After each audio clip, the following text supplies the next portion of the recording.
මිත්තරුනි දින වෘකයන් බැටළුවන් වෙත තානාපතිවරෝ කියව්වා.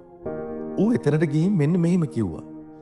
අපි මෙහෙම සතුරු වෙලා ඉන්නේ ඔබව ආරක්ෂා කරන බල්ලන් නිසායි. ඔවුන් අපිට බුරා අපිව ඔබෙන් ඈත් කරනවා. නමුත් ඇත්තටම අපි ඔබේ මිතුරන් වීමට පමණක් කැමැත්තෙන් ඉන්නවා කියලා. බැටළුවන් මෝඩ නිසා වෘකයන්ගේ කුඩා උපක්‍රමයට හසු වුණා. ඔවුන් බල්ලන්ව දැකීමට පටන් ගත්තේ පලියක් ලෙස නෙවෙයි. ඔවුන්ගේ නිදහස බැඳ තබන දම්මැල් ලෙසයි. බැටළුවන් බල්ලන් හමු වෙලා මෙන්න මෙහෙම කිව්වා.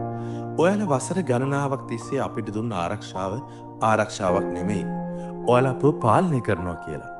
මෝඩ බැටළුවන් බල්ලන්ගෙන් ඉවත්ව ගියේ ඔවුන්ට තනිව සිටීම වඩා හොඳයි සිතලා.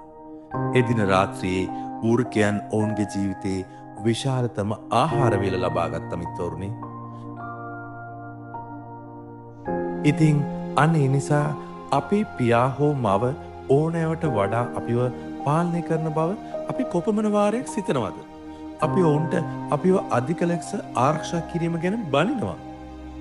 සත්‍ය නම් ඔවුන් අපිව සමාජයේ වෘකයන්ගෙන් ආරක්ෂා කිරීමට තමයි සෑම විටම උත්සාහ කරන්නේ.